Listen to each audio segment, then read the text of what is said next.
Assalamu alaikum friends and welcome to Kaleidoscope. Yesterday Pakistan presented to the world a detailed 131-page dossier on war crimes and genocide being carried out by India in Indian occupied Jammu and Kashmir. The dossier gives graphic details of the indiscriminate use of pellet guns, of sexual violence, of several mass graves across occupied Kashmir. And more important, it also gives irrefutable evidence of India running and funding 5 ISS camps, and we know that ISS is involved in carrying out terrorism around the world. It also contains audio clips of Indian Army officers' conversations on war crimes and genocide. So all in all, this dossier is a very good document with undeniable evidence, and it's a good effort, and we must commend the government of Pakistan for that.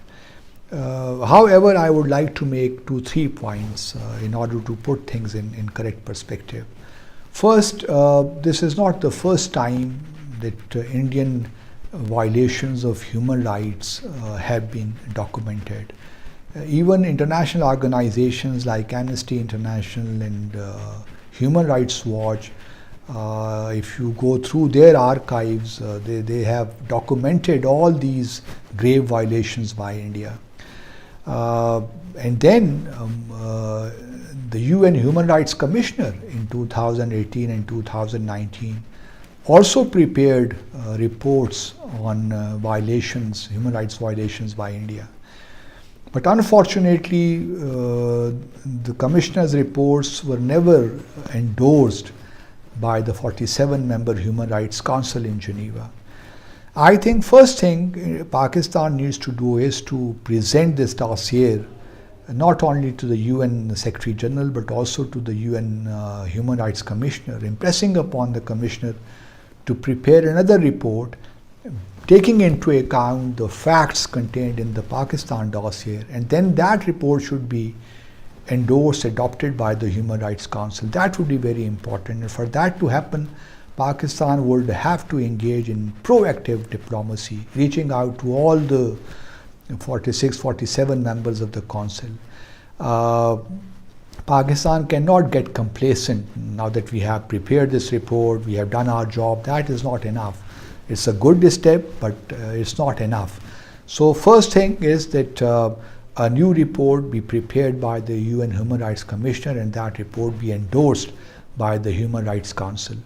Secondly, I think now that we know the names of the officers who have committed these war crimes in occupied Kashmir, we should be actively considering to approach the International Criminal Court at The Hague and to see if these officers can be tried in the court. And that is the next step, but obviously this would need massive preparations, adequate preparations in order to prepare good cases against these officers. Thirdly, I think it is also high time, now that it has been established that India is funding terror activities, we should be taking up this matter with the FATF so that India can be blacklisted for all these illegal and atrocious activities. Pakistan is not a member of the plenary of the FATF, but we are present at the Asia Pacific group, and Pakistan can raise its voice there. Whenever there is a meeting of the Asia Pacific group, and I think it would be I think it is this month or next month, but FATF is meeting next month, so Asia Pacific group should be meeting sometime this month. So Pakistan should be taking this dossier and to the Asia Pacific group and making its case. And then at some stage Pakistan can also consider, and that would again need homework, to take up or approach the UN Security Council that the UN Security Council should step up to the plate, in the sense that almost 11 UN security resolutions are pending for decades now. It is high time that the Jammu and Kashmir dispute is resolved in accordance with the aspirations of the people of Jammu and Kashmir. Unless we build international pressure on India, India will continue killing, maiming and murdering the innocent people of Jammu and Kashmir. And it will continue implementing its brazen plan of action, including to change demography of occupied Kashmir. So Pakistan needs to think actively and coherently in order to come up with a well-knit plan of action in order to build internal and external pressures on India. Unless we do that, it's great that we have prepared this quite a detailed dossier, but this is not enough.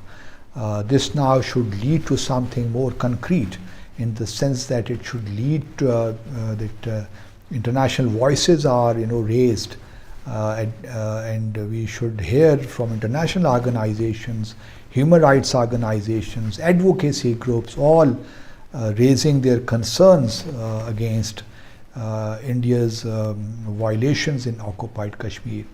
So one hopes that Pakistan would do the needful and get more active as far as its Kashmir diplomacy is concerned.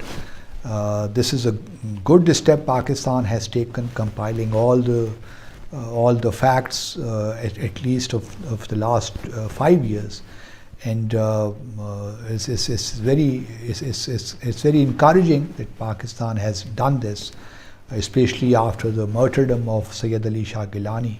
But one hopes that this work would be carried forward, and because this should be now used effectively in order to build pressure on India.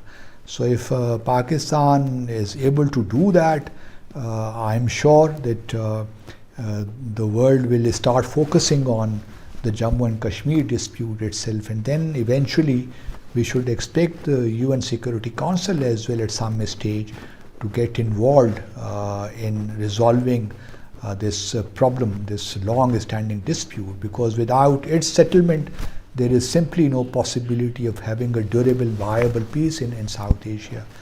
And given the fact that both Pakistan and India are nuclear powers, this dispute should be resolved amicably, peacefully. And I personally feel that now it cannot be done bilaterally. We will need a third party, whether it is the UN or any other country, neutral country. Its involvement would be, I think, imperative, essential, in order for the two countries to get this long-standing dispute resolved. Thank you very much.